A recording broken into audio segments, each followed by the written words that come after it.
There is a lot of content online about how French women stay thin, even while eating bread, cheese, butter, pastries, all the delicious foods.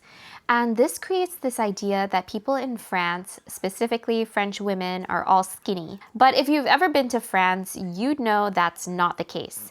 There are people of all body types, shapes, and sizes. It's definitely less common to see extremely overweight or obese people, but that absolutely exists. So why is it that nearly all of the content about French women and their bodies is about their natural thinness? What's up with this obsession with being skinny? In this video, I want to explore the culture around body ideals in France and how that compares to the US. In France, the ideal body type has traditionally leaned towards thin, lightly toned, not overly muscular, and effortless. There's also a strong emphasis on natural beauty, minimal cosmetic or surgical enhancement, and just working with what you already have. It's less about looking 100% perfect and more about looking put together without looking like you put a lot of effort into trying to look good. But what's interesting is where that ideal actually comes from, because it's not random. A lot of it can be traced back to cultural history, art, fashion, and how the body has been represented over time. If you look at classical European art, paintings, sculptures, the ideal body wasn't about visible effort or extreme muscularity. It was about proportion, balance, and understated elegance. The body wasn't meant to be worked on, it was meant to look natural. And that idea carries into French fashion culture as well, where French style has always emphasized restraint, simplicity, and what they call je ne sais quoi, that effortless, almost unexplainable quality. So the body becomes part of that aesthetic. It's not supposed to look overly sculpted, enhanced, or modified. And I think that's why overly muscular bodies, especially on women, aren't the traditional ideal in France. Because visible effort can clash with that French quality of effortlessness. There's also the influence of the fashion industry. French fashion houses like Chanel or Saint Laurent have historically used very slim silhouettes. Clothing is often designed to hang in a certain way, and that reinforces a particular body shape as the ideal aesthetic. So over time, you get this very consistent visual language, ultra thin, understated, and effortless. And that becomes the norm, not necessarily because it's automatically healthier, but because it aligns with a broader cultural aesthetic. In the US, the ideal is more complex, and you have the hourglass body type ideal for women, smaller waist, fuller hips, fuller chest. At the same time, athletic and toned with visible muscle is highly favored for both men and women, and culturally there's more openness to cosmetic and surgical enhancement. Fillers, Botox, plastic surgery. Have you ever considered that your thoughts about the ideal body type was shaped by the culture you grew up in? In the US, about 40% of adults are classified as obese, and in France, it's closer to about 17%. So there's a real difference, but what I think is more interesting is what people do with that information. Because once people hear those numbers, it often turns into a much broader assumption that Americans in general are overweight and that French people in general are thin. I promise you, not all Americans are eating burgers, fries, and large sodas every day.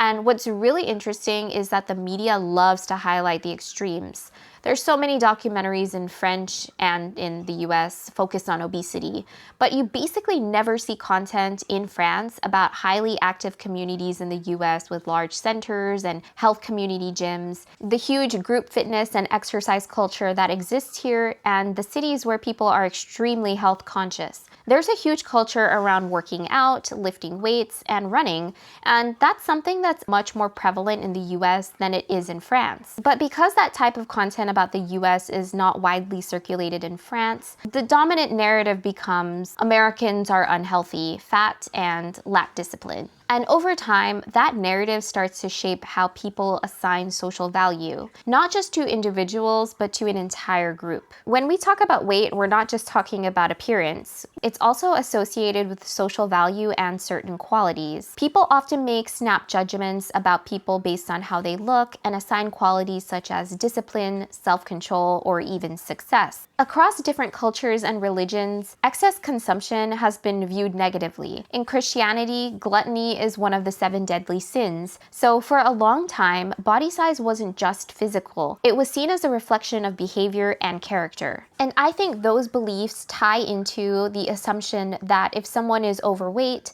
they must eat too much or lack discipline. And from there, body weight becomes tied to social value. But what we understand now from science is that it's not that simple, because weight can be influenced by hormones, genetics, stress, metabolic conditions, and even chronic dieting. So there's a disconnect because culturally we associate thinness with discipline, but biologically bodies don't always work that way. And this is where things get really interesting. French food is not light, it's high in fat, calories, and it's meant to be enjoyed. So how is it that French people on average are thinner than Americans? The French aren't eating dramatically less than Americans, but the structure around eating is different. So you'll see smaller portions, more defined meal times, less snacking, and a slower pace of eating. So overall, food intake is more controlled, but not through restriction, it's more controlled through structure. And weight is also influenced by food quality, lifestyle, and biology. And here's where I think we need to be careful. Thin does not automatically mean healthy. You can be thin and still have low muscle, high visceral fat, and poor metabolic health. And on the other side, higher fat with low muscle can also be unhealthy. So health isn't just about size. It's about body composition, metabolic health, and what's happening internally. When I started looking into this, I found that recommended weight gain during pregnancy is also viewed differently between countries. In the US, guidelines tend to allow for a broader range of weight gain depending on the individual. But in France, the expectations are often more narrow, and doctors can be more strict about staying within a certain range. So even during pregnancy, a time when the body needs a lot more energy, there's still a strong emphasis on controlling weight in France. I think this is where I'll end. On a more personal note, I'm honestly starting to feel tired of seeing the same narratives around body ideals. The constant focus on thinness, how French women stay thin, and the idea that there's one standard to aim for feels so limiting. I think we need to start looking at bodies differently, not as something to compare, but as something that's deeply individual. Health is not one size fits all. It's not just a number on a scale. It's not one body type. People have different genetics, different lifestyles, different biology, and all of that matters. And I'm really curious what you think. Let me know your thoughts in the comments below. Bye!